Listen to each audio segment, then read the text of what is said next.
వినండి వినండి 2 minutes. నేనేం అన్పార్లమెంటరీ మాట్లాడతలేను. మినిస్టర్ గారు క్లారిఫికేషన్ ఇచ్చిండు. ఇవ్వలేదు. Please listen to me sir. దయచేసి ఒక్క నిమిషం వినండి sir. You are the custodian of the house. సభలో ఉండే సభ్యులందరికీ సమానమైన హక్కులు ఉంటాయి. మీరే మా హక్కుల్ని కాపాడాలి. మీరు మా రెస్క్యూకు రావాలి. 2-3 విషయాలు సార్ ఇక్కడ. ఒకటి, బిఎస్సి మినిట్స్ మీరు హౌస్ లో పెట్టారు. నేను దీని మీద కూడా మాట్లాడాలనుకుంటున్నాను. It was decided that the Honorable Speaker will decide the number of days for which the assembly session will be held, keeping in view of the business to be transacted. మనం బిఎస్సిలో ఏం decide చేసినాం sir? 7 రోజులు శాసనసభ నడుపుతామని, ఆ తర్వాత మళ్ళీ BSc meeting పెట్టి decide చేస్తామన్నారు. ఇక్కడ ఎక్కడ కూడా బిఎస్సి మినిట్స్ లో 7 రోజులు సభ జరుపుతామని రాలేదు. బిఎస్సిని జరిగిన నిర్ణయం వేరు, మీరు ఇక్కడ పెట్టినటువంటి ఎజెండా వేరు. దీన్ని సరిదిద్దండి. దీని మీద ఎలియన్ మినిస్టర్ గారు క్లారిఫై చేయాలి. నంబర్ 2 సార్, మాకు బిజినెస్ మొన్న రాత్రి 3ంటికి వచ్చింది, ఉదయం 3ంటికి పంపారు. ఈ రోజు అసెంబ్లీలో ఏం బిజినెస్ ఉందనేది పొద్దున 2 గంటలకు వచ్చింది సార్. పొద్దున 2 గంటలకు వస్తే సభ్యులు ఎప్పుడు ప్రిపేర్ అవుతారు, ఎప్పుడు రాగలుగుతారు? Is it the way of functioning the assembly? దయచేసి ఎజెండాను 24 గంటల ముందు పంపడం ఒక పద్ధతి, సాంప్రదాయం. దాన్ని నేర్చుకోండి. నంబర్ 2. నంబర్ 3 అధ్యక్ష, ఇప్పుడు ప్రధాన ప్రతిపక్షం ఒక క్వశ్చన్ మీద ముఖ్యమంత్రి గారు లేచి మాట్లాడారు, సభానాయకుడు ఓకే. దాని మీద మీరు ఇంకొక విపక్షానికి ఇచ్చి మాకు మైక్ ఇవ్వకపోవడము, మేము అడిగిన ప్రశ్నలకు ఒక్కదానికి క్లారిఫికేషన్ లేదు. ఇది పూర్తిగా ప్రధాన ప్రతిపక్షం గొంతు నొక్కడం కాదు సార్. మాకెందుకు ప్రొటెస్ట్ చేయడానికి మైక్ ఇయ్యరు?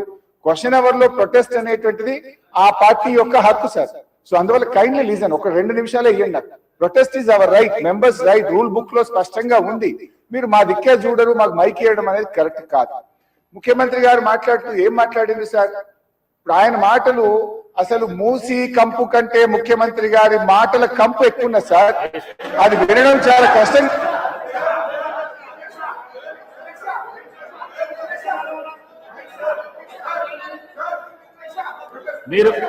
మీరు క్వశ్చన్ కు సంబంధించి మాట్లాడుతుంటే మీకు మైక్ ఇస్తాను. మీరు ముఖ్యమంత్రిని విమర్శిస్తా అంటే నేను మైక్ ఇవ్వను. ముఖ్యమంత్రిని విమర్శిస్తా అంటే మైక్ ఇవ్వను. ప్లీజ్ మీరు కూర్చోండి శ్రీనివాస్ యాదవ్ గారు కూర్చోండి. ప్లీజ్ కూర్చోండి శ్రీనివాస్ యాదవ్ గారు. మీకు కూడా అవకాశం ఇచ్చినా కదా.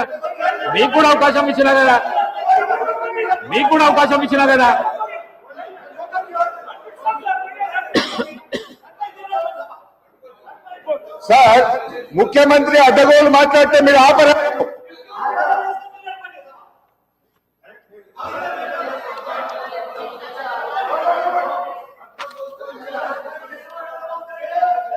Question hour is over. All the remaining questions are deemed to have been answered. వాయిదా ప్రతిపాదన. శ్రీ కల్వకుంట్ల తారక రామారావు గారు మరియు ఇతరులు రాష్ట్రంలో యూరియా కొరత, రైతులు ఎదుర్కొంటున్న ఇబ్బందుల, ఎరువుల విషయంలో కేంద్ర రాష్ట్ర ప్రభుత్వాల విధానాల వల్ల రైతులకు కలుగుతున్న నష్టాలపై సభలో వెంటనే చర్చ చేపట్టాలని కోరుతూ ఇచ్చిన వాయిదా తీర్మానాన్ని తిరస్కరించడమైనది. శ్రీ పాల్వాయి శంకర్ గారు, ఉమ్మడి ఆదిలాబాద్ జిల్లా వ్యాప్తంగా